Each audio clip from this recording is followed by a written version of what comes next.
Welcome to This Week Inside Sim Racing, May 25th, 2012 edition. I'm Darren Ganji with my good buddy, Sean Cole.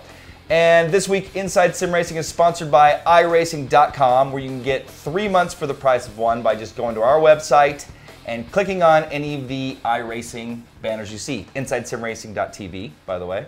Or we were actually supposed to announce this on the last show and somehow it got left out. But we have a big announcement today, and that's for June 30th, 2012. This is our second big race of the year, and this is the Inside Sim Racing 120 Minutes of Thunder at the Glen.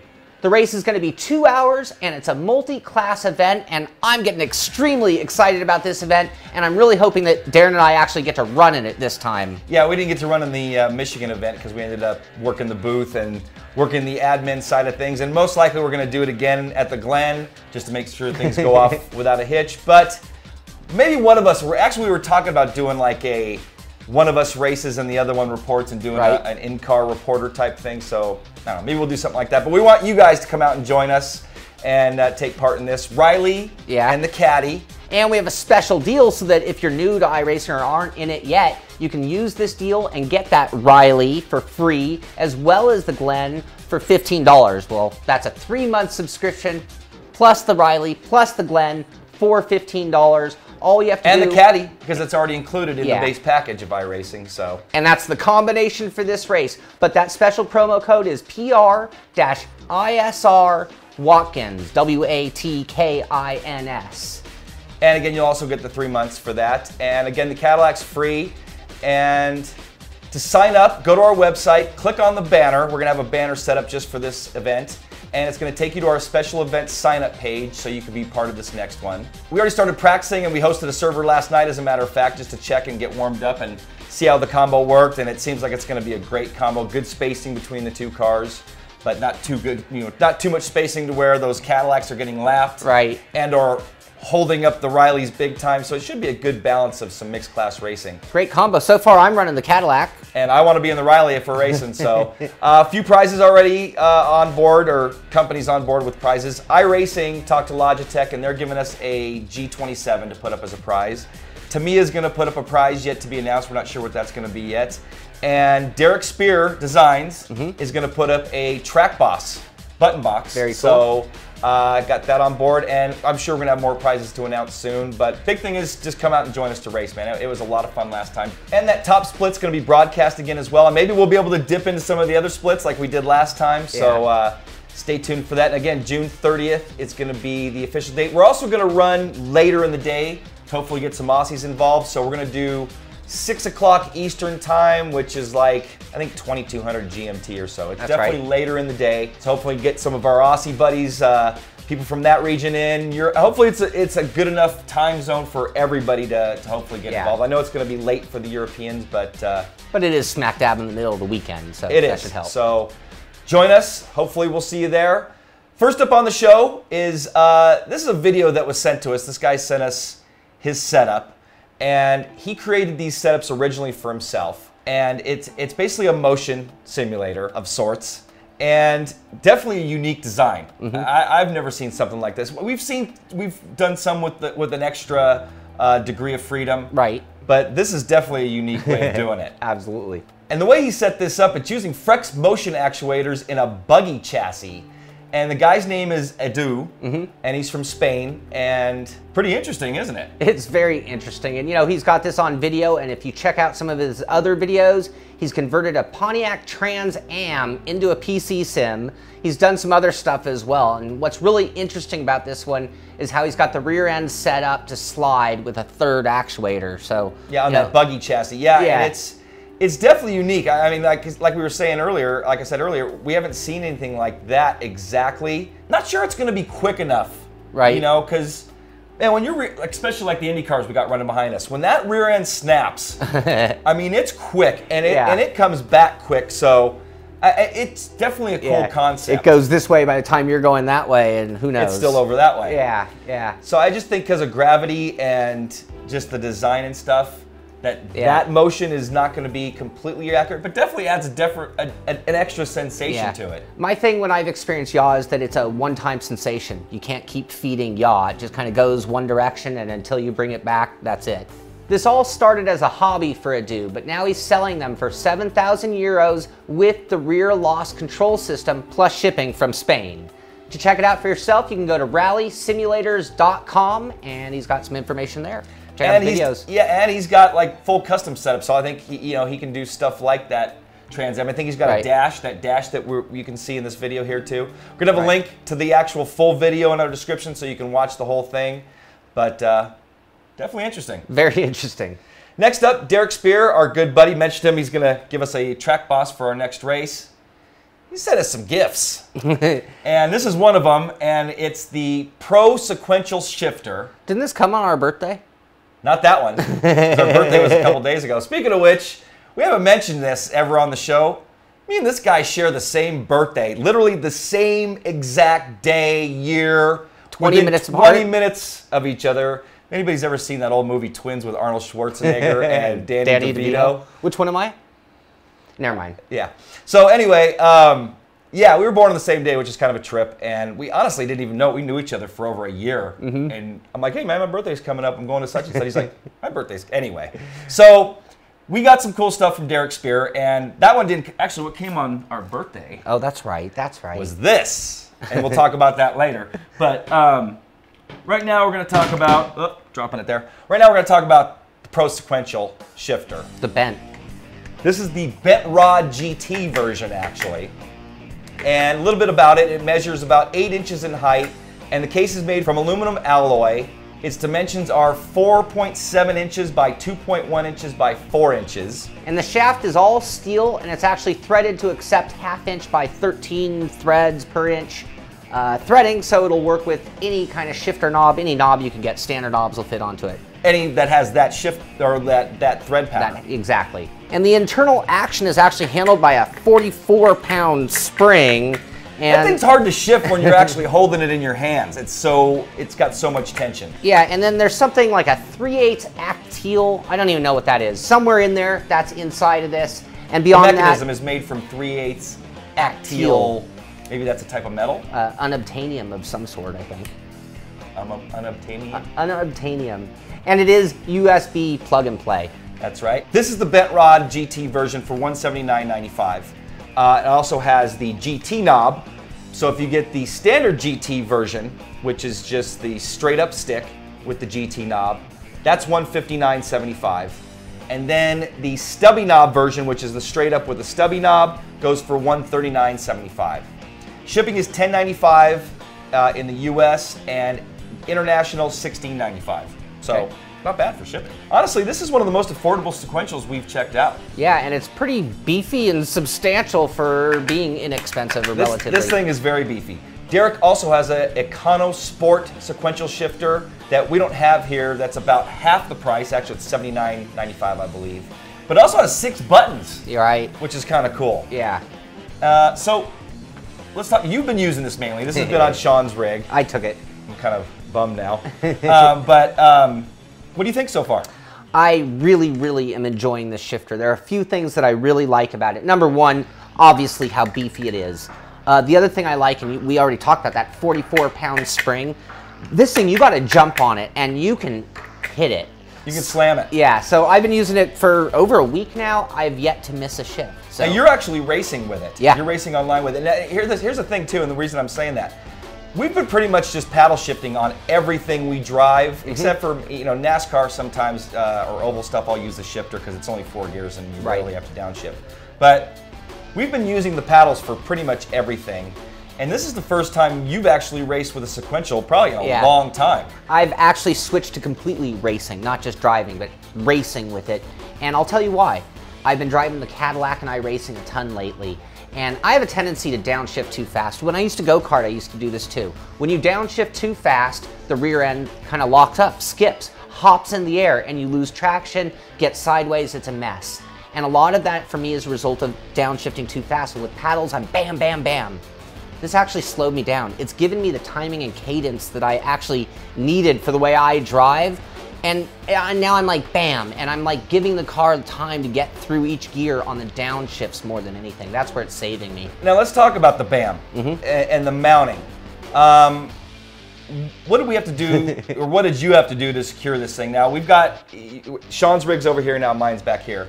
But Sean has built a wood base. We're going to show you guys that in a separate episode. But he's built a wood base, and basically, you had to, like, solidly attach it to that wood base. Yeah, again, that 44-pound spring, a lot of energy to shift this, and you want to be able to hit it hard. So it needs something very solid. You have 2 mounts right here. And I was actually reading out Derek Speare's website. And Speare. Speare. But you know what? I want to apologize to Derek. It's not Spears. And I think the reason why, because it's Derek Speare Designs. Yeah. It's Derek Speare Designs, not Derek Spears. So. Thank you, and I apologize as well. So I was at Derek Speare Designs website. You're at Derek Spears' website because you're saying Derek Spears, and that's so. Spears is actually right. It's one of those tough last names to pluralize. So anyway, he actually mentioned, you know, you can't make a shifter that's going to mount to every scenario. So what he came up with was these 2 mounting bolts, and then it's kind of left on you. He actually used something we've talked about recently, a RAM mount. Yeah. So like people are turning a RAM mount into a display mount. Same thing here. That's what he used. Well, not me. I like profile. I just found 2 little brackets, holes, profile, zipped it into that wood. Well, hold on now. Uh-huh. His first setup had 1 piece of profile coming up. And then my button box up here. And his button box was attached to it, and we'll show you footage of that. And that everything was moving. I'm like, dude, you need to secure that a little bit better. So that's why you see what you see here now in the attachment or the mounting. Yeah. So. And now I slam this thing and it doesn't budge, and neither does my button box. So. And it's not that loud. You know, one of his reasons for creating the other button box, the EconoSport Pro, was it's quieter. Mm-hmm. Because this one, it does make a little noise, but it's not that loud, really. I'm in headphones, I can't tell. Honestly, when I'm away from where Sean's racing, I have to really double check because I'm waiting to hear the sequential shifting, and I'm not. Right. It's not that loud, really. Yeah, I think Sean's also not slamming on it either. Not every time. So, you mentioned missing a shift. You haven't missed a shift with it? Not once. And I mean, sequential shifters are pretty simple. It's like either on or off kind of thing. You hit the button and it goes on. For me, though, I sometimes have a tendency to kind of slap funny. This one, just the way it works, you have to give it enough to move it, and by that point, you're going to get the shift. And it feels very realistic for what I would expect of a sequential. I've never driven a sequential. Well, actually, that's not true. I have driven a sequential car. It was a long time ago, and the way it engages is really proper. Very cool. And then if you don't want something with that 44-pound spring, that EconoSport version is a lighter. Again, we don't have it here, but it's a lighter mechanism. So if you don't want something so heavy duty. So let's, before we get going. Uh-huh. Because you're going to get to pros and cons. Yeah, I think I am. All right, so let's get to pros and cons, starting with the pros. All right. Why don't you just tell them what you were just going to talk about? All right. They give you a very long USB cable, and I really appreciate that. Because sometimes my computer's a little further. I want to clean route my wires. No extender. It's going to fit all the way, one shot. I like that. Next pro, heavy duty. Man, that thing is built tough, built to last, solid components. I mean, is there really any? Okay, this box is like an ABS, it seems. Yeah, maybe, or it might be coated. I'm not sure. It seems pretty sturdy, though. Which doesn't really matter. That mechanism, though, and we haven't taken it apart and looked at it, but just looking inside it, and we'll try to get you. Actually, maybe we should take this off for them and take show a look. them. Take a look inside. We're going to show you the inside of this thing just by taking off these screws. But this thing's beef, man. Yeah. I mean, it's hard to shift, you know, in your hand like that. That's how beefy it is. And on the website, he kind of dares you to hit it about as hard as you can. I mean, he's not shy about how tough it is. I would not worry about hitting that as hard as I could. No, no. I don't see myself. I see myself damaging the mount. Yeah. Or the attachment. The shifter's not going to get damaged. Yeah. Next pro for me, I love that it's threaded for a standard knob. So if you can find something you want to go to a fancy knob. Now on my bent variation here, I doubt I'd do that because it would be kind of sitting off funny, and it would look kind of funny with a little logo on there. Yeah. But for the straight up version, I'd probably be inclined to do that. I do like the bent version though. Well, also for a sequential, sequentials usually have this longer knob where a shifter has a ball. Yeah. Most of the time. Yeah. Maybe a diagram of the gears or something. Yeah. So I think for a sequential, I think that's proper. I can't imagine I would change it, but it is cool to have that option. Mm-hmm. Next pro, for under $200, you can get this anywhere in the world. And then even cheaper for the the bent knob or the not bent version. Right. Also, they have the $79.95 Derek Scott for the Econosport. So very affordable. Absolutely. Another pro for me, we kept talking about, but the bent knob. I do like the bent knob. You could get the straight up version, but for my particular cockpit, might also do with dimensions. I like the fact that it can be mounted out here and it's just kind of reaching its way towards me a little bit instead of reaching all the way out there. And you know, I'm a littler guy, so that kind of helps. And last pro, unless you have another one, positive shifts. You're not going to miss any. You know when you're going to that gear. Yeah. So I'd say that's another pro. Yeah. Any more? You kind of took my big one. I haven't missed a shift, so that's certainly a pro. The last pro, I think, comes down to this mount. It's pretty simple. I mean, you're going to have to figure something out for your rig. I can't think of any standard mount, but this, just with these two bolts, I bolted it down. This thing doesn't wiggle at all. So I do like the mounting solution as long as you can come up with the other half. Which takes us to cons. And I'd say one of the few cons for this thing, you need a rig. You need something. I can't imagine, well, I guess if you had a desk, you would have to like seriously mount that thing to the desk. Yeah.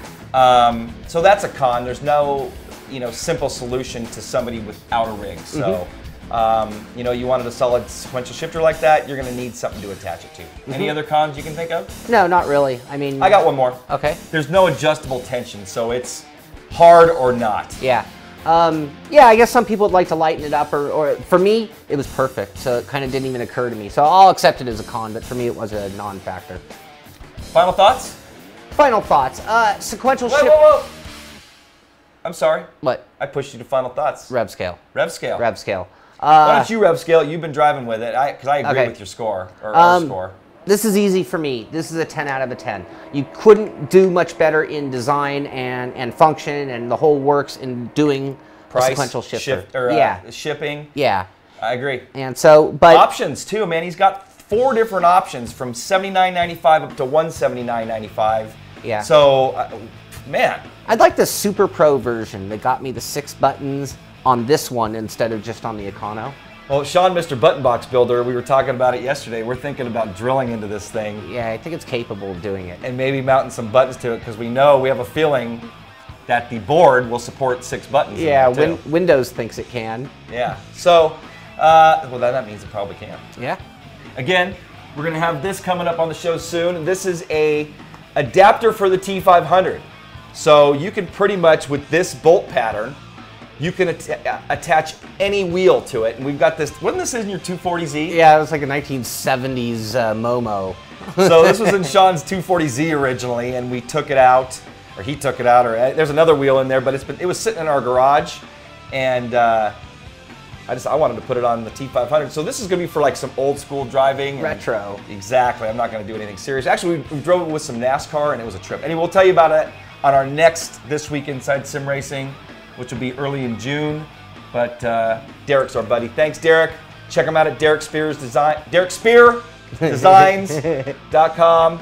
And tell Derek we said hello. And final thoughts? I think we said almost all of it, so I'll keep this very short and sweet. Sequential shifter, normally and we've reviewed several of them. Normally I talk about, is this something you need? And it's like, well, maybe not. In the case of me now driving a particular car, I need this shifter. I didn't ever say that, and my opinion carries for all the sequential shifters out there. I'm not singling this out. For you. I'm driving the Indy car this season. By the way, you want to race against me or Sean in iRacing? I'm running the Indy car, mostly on the roadside. Actually, I'm going to probably run some Indy this week, but I'm running the Indy car pretty much exclusively this season. Yeah. Sean's running the Caddy, and my question for you was, if you were going to come run the Indy car with me, would you switch? Would you use that on the IndyCar, or would you go to paddles? Because I'm paddle shifting on the IndyCar with the F1 wheel. That's a really good question, and it comes back to that timing thing. Usually on the open wheelers, I didn't have a problem with my downshifts being too quick, because it happens so fast. So I might not need it, and then that's when you get back to IndyCar Formula. I don't want to let go of the wheel, so maybe not. It might be a GT sequential thing. I'll bet you won't be using that for the IndyCar. But yeah, so that was our final thoughts there on this. And again, DerekSpeareDesigns.com if you're interested in checking that out. That's going to wrap up the first half of This Week Inside Sim Racing. Stay tuned for the second half. We've got Sim Rig of the Week, kind of. I'll tell you about that when we come back. And some new stuff we're going to talk about when we come back. We'll see you then.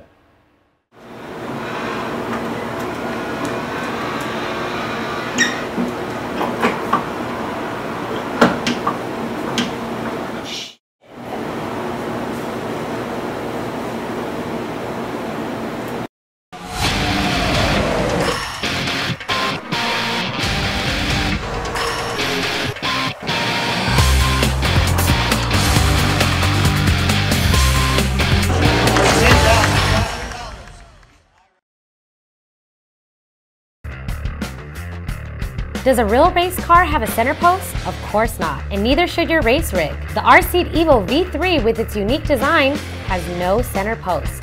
The R-Seat Evo replicates what you would be accustomed to in your daily driver or something you may take to the track.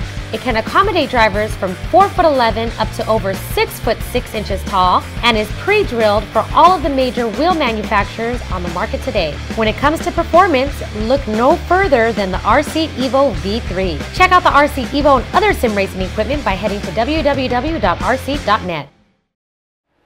Welcome back to This Week Inside Sim Racing, and as we mentioned, we kind of have a Sim Rig of the Week. We have the segment, but we don't have a Sim Rig of the Week to show you guys. And as you know, our Sim Rig of the Week is sponsored, well, as some of you may know, our Sim Rig of the Week is sponsored by Tamiya USA.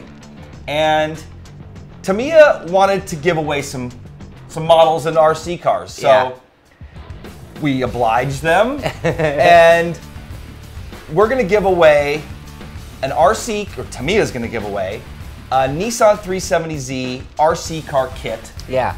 So you got to build it up yourself. And the way we're going to go about this is we want you guys to submit a Sim Rig of the Week. You can be a previous Sim Rig of the Week winner that we chose and submit it in this thread. We're going to have a thread in our forums, in the Sim Rig of the Week forums, and submit your entry. Submit pictures, video, full descriptions, and then we're going to pick the top 5 from that list. From that list, we're going to create a poll. We want you guys to vote on the Sim Rig of the Week. Absolutely. It's actually going to be kind of the Sim Rig of the month, or the Sim Rig for the Tamiya contest. But so we'd like you to enter. We'd like you to enter your rigs. You never know; it could be something really basic that somebody thinks is really cool, or something just completely over the top. And it could be part of your story behind your rig that makes it more appealing too. I mean, how did you get from point A to point B? And the other thing here is, you know, we're all about sim rigs, so this is a chance for us to actually see everybody out there sim rigs. So the way you can enter, again, is you're going to have a thread in our forum. We're going to have a banner on our homepage that'll take you right to this contest. It's going to say Tamiya Sim Rig of the Week contest. And hopefully, you know, if you don't enter, you can check it out and participate in it. Comment on some of the rigs in there if you want. But and then we're going to take, again, the top 5 from that and create a poll. And we're going to tell you about that on the next This Week Inside Sim Racing. And then the following this week, which will be the second one in June, we're going to do the contest. Okay. Or we'll tell you who the winners are. So, you know, another thing about it would be cool is people that submit their entries, you're going to have to market yourself. Exactly. You know, get your friend, your family, and whoever to, you know, get some votes. Check out, to get your votes. Yeah, get some people to comment on your post maybe, who knows. But first step is posting pics of your rig and telling us all about you and your rig. The only thing about this, as far as the prizes go, the prizes are only eligible to U.S. residents because it's Tamiya USA. And so if everybody's eligible to enter, whether you're in the U.S. or not. If somebody from outside the U.S. wins, we'll come up with something else as an alternative prize to send you from here. All 5 entries will get us Inside Sim Racing sticker to put on your rigs if you want. And if somebody from outside the country comes in first, then the second runner-up will get the top prize. Third runner-up will get the models. All right, so next up on the show, I have a new friend in the sim racing community, and his name's Pablo Lopez. And no relation to Jessica, by the way. I don't know if you were wondering that. No, it didn't cross my mind. Anyway, Pablo runs in a series that we broadcast for, the iRacing World Championship Grand Prix Series. And he's an up-and-coming driver. Actually, it seems like every week he's doing better and better. Yeah. But Pablo does something cool post-race, and we're showing you some footage of it here.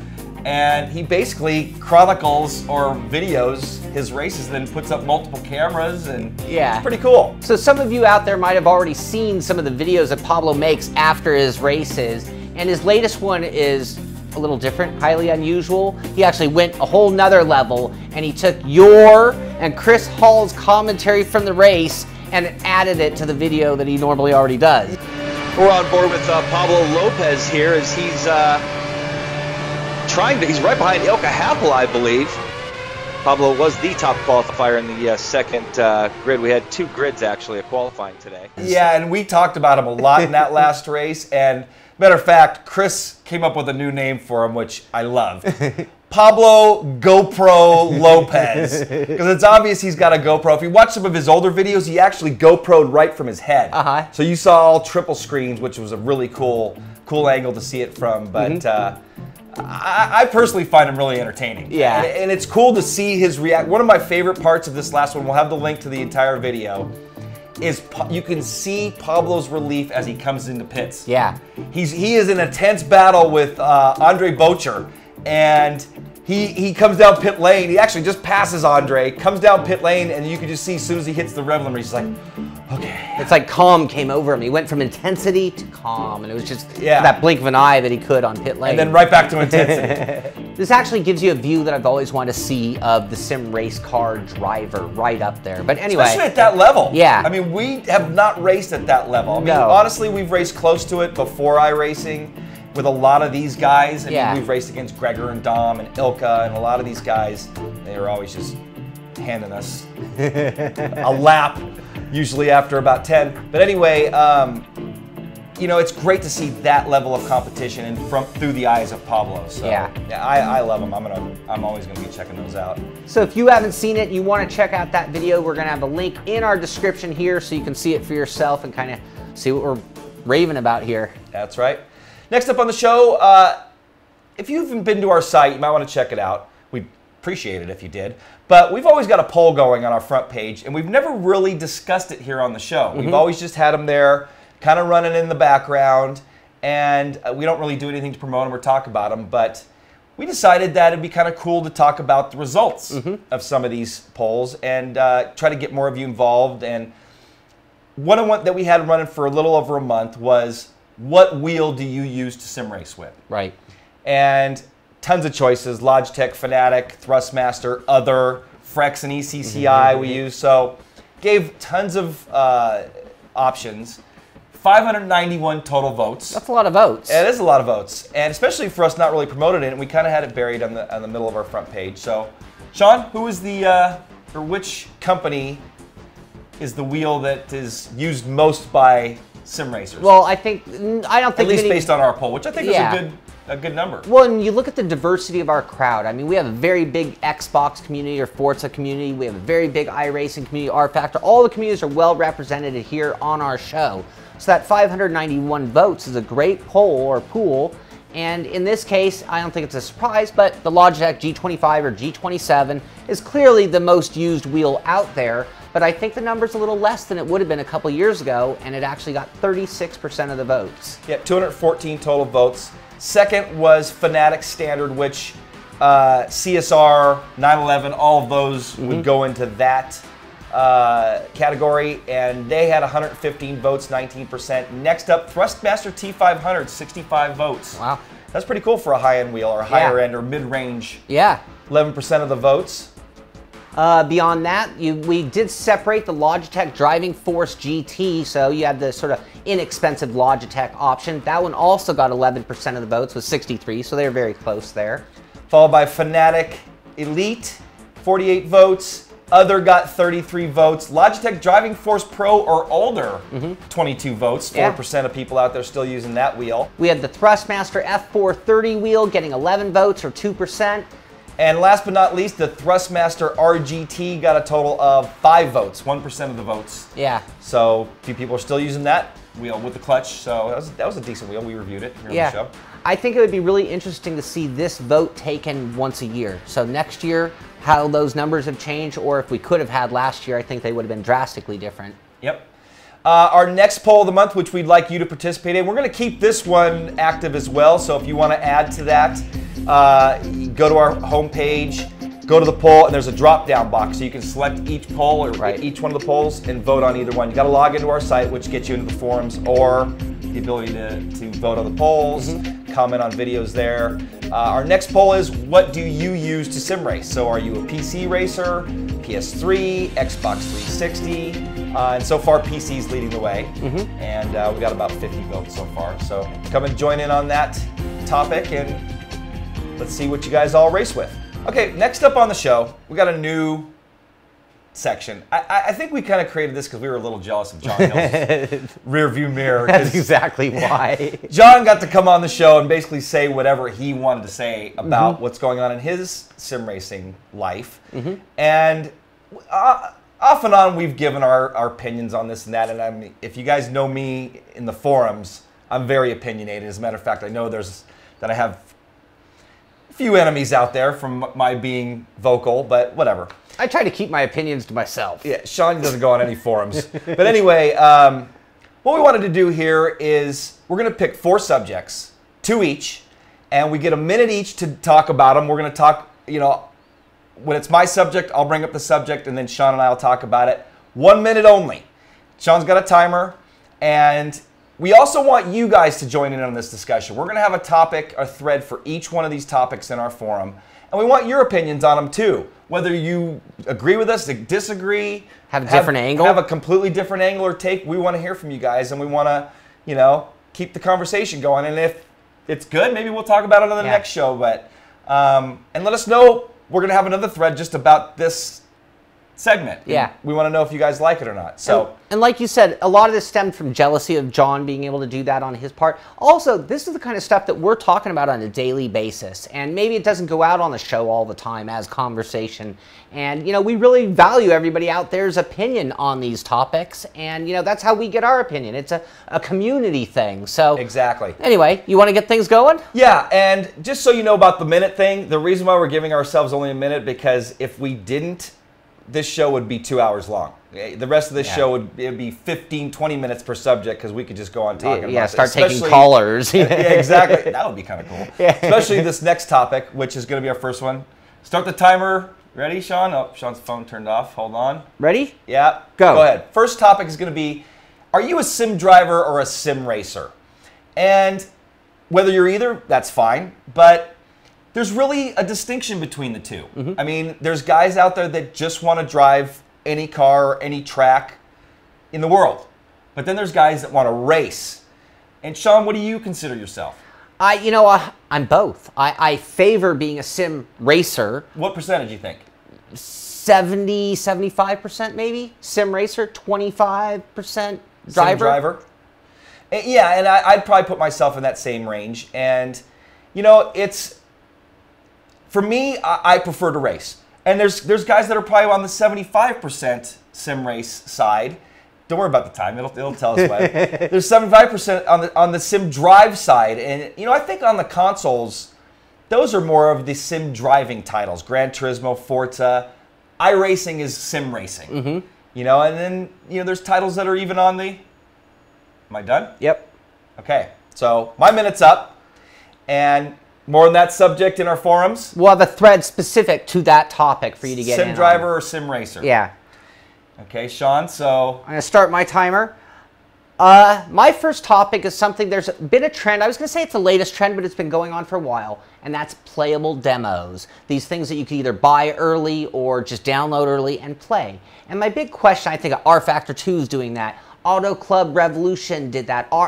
Project Cars. Project Cars. Project Cars has... You're actually investing in the title. Exactly. By the way, good job, you guys. $1 million they got. Yeah, well done. It is well done. And a community-owned sim. Yeah. And so this is sort of one of the trends. And I wonder, is it a good thing? I mean, it's giving people advanced views of the game. But I think it's a great thing. And here's why, personally. Uh-huh. Because if you think about it, going back to the original sim racing, they were never final. Right. We have never got a final title that we ended up racing with at the end. Patches are normal part of this. Exactly. And I would honestly like the community being involved more on the front end. Right. Versus, waiting until the back end. Now, can it cause bad... I'm over, yeah. And the only thing I'll say is, could it cause bad will? Could people get a bad version of the game and not like it? So that's why I wonder, is it a good thing to do? Good point. Let's discuss it in the forums. We ready for me? Yep. Next topic, kind of back to the sim driver, sim racer thing, and it's a lot of these new titles that are coming out, and what are they? Are they considered, are gonna be considered a sim driver or a sim racer? Assetto Corsa, Project Cars, R Factor 2. iRacing, I you pretty much can consider racing, sim racing. But let's Absolutely. talk about those other three really quick. Yeah. Assetto Corsa. What do you think? It has the capability of being a great racing sim, but without the community like an iRacing, is it? Well, more than the community, it needs servers and structure, Yeah. and which is going to go for those other two titles to an extent. Project Cars, I would agree with that statement 100%, and that's going to be the same situation. R Factor 2 already had a pretty big community. Yeah. Formula Sim Racing, TPS, the Touring Pro Series. Those guys are still running R Factor, and they're going to probably transition to R Factor 2. So there's going to be lots of great racing, but talk about the Ultimate Sim Driving title, and I'm out of time. R Factor 2, the Ultimate Sim Driving title. Yeah. R Factor 1 is right now because you can pretty much drive any car, any track. Absolutely. Anywhere in the world. Can you race that? Like, I was talking about this. I'm going over, I know. Targa Floria. That's more get my vintage wheel out and do some old school driving on Targa Floria, in the Historics mod or something like that. But you gonna sim race it? Nah, wait, more Not of a so time much. trial. Now I probably went a minute over. All right, my topic, and I'll keep this short and sweet and make it easy for you. Basically, I'm looking at the Porsche outrage for the licensing on Porsche. Or Porsche? Porsche licensing that like EA had, and now their cars are coming to Forza, and that's a big deal. And I think to myself, is it really that big a deal? Is it really? Are the cars they simulate really simulating these cars so well enough that a Porsche is a Porsche? And if it's not, is it really that big a deal that we have licensing? I think it goes back to are you a sim driver or a sim racer? Can't experience it if it's not real, huh? Yeah, and on the sim driving part of it, it's, I want to drive a real Porsche or feel what it's like to have that engine in the rear and the thing shifting around on me. Because I've driven a real Porsche, and a few of them, and it definitely, that front end feels light. Yeah. It feels like there is nothing up front of that car. So it's definitely a unique experience. But do I want to race that car? Actually, yeah, there's some pretty badass Porsche race cars. So, that's a great question. iRacing's going to have the roof, RUF. And is that going to be a race car or a street car? Yeah, and is it really a roof? I mean, or is it whatever they tell us it is? Well, what about the Porari in Live for LFS? Speed, Live for Speed. There was a car that looked like a half Porsche, half Ferrari. And I'm not sure which it handled like. So anyway, those are our 4 topics. We will have a thread in our forum for each of these topics. And if it's something that strikes a nerve with you or something that you have a strong opinion with, please get in there and let us know. Yeah, please. Yeah, join in on the conversation. And we're going to have another, actually, we're going to create a whole section just for, we'll call it weekly discussion or something like that. And we'll have a topic just about this segment of the show. We want to know if you guys like it or not and want to see it more. And then join in on these topics. And we want to know your opinions of those 4 topics we just discussed. Also, join in on the poll. You register at our site. You can join in on that poll we were just talking about with the same login. So, love to have you at our site. I think that's going to wrap it up for this week. A lot in this one and a lot going on at that website now, so head over there. Next month, we have E3 coming. This is going to be our 4th E3, and we're really looking forward to it. We got a meeting with the Turn 10 guys, and we're checking out Forza Horizon behind closed doors pre-E3. So we're hoping to have that out before E3. I think the embargo's June 4th, and we're going to get to, I know they're saying no footage, but we'll at least be able to give you our opinion on it. Codemasters guys are coming into town. They said they want to come back to the studio, so hopefully we're going to get them here. I want to get them driving SimStar in a sim car. Yeah, hopefully we can get them to do the challenge with us here. And like us on Facebook if you do like us. Facebook.com/Inside Sim Racer. Put a link in our description here. Like us there. We have pictures and stuff that we're putting up there on a weekly basis, stuff that we got going on in the studio. So come in and join in on the fun over there at Facebook. And last but not least, be sure to check out our new Sim Racing broadcast calendar, which, Darren, you've been putting a bunch of work into this. I have. You've got all of the things, not all, but a lot of the top series that are being broadcast from PSR TV, Sim Race TV, ETV, Glacier, and more. You've got the iRacing World Championships, the Touring Pro Series, FSR. You got all of those listed there, so you can look at the calendar, find out when they're going to be airing live, and if you just want to check out some of the best, you can watch those. And you got great announcers. Darren does a lot of the announcing. I'm actually doing some announcing this weekend and as Sean's well. a great announcer too. Yeah, speaking of which, that's actually going to wrap up today's show, the May 25th edition of Inside Sim Racing. Tune in this weekend. Sean's going to be broadcasting the iRacing Indy 500, which I am so mad I am not racing in. That is the one race that I really, well, then I like the 2.4 hour, but a lot. But that, man, the Indy 500 is my race, and I can't do it because I'm coaching my daughter's club volleyball team, which I love doing, but going to miss that race. Sean's going to be broadcasting it in the booth on PSR TV, and he's doing double duty that day. Yeah. The iRacing World Championship Grand Prix Series. All of those are listed at our calendar. TPS is racing this weekend too, Touring Pro Series. Yeah. So tune in, check those out, and hopefully you've enjoyed today's show. Some new things and some old things. And for Sean Cole, I'm Darren Ganji. We'll see you guys next time.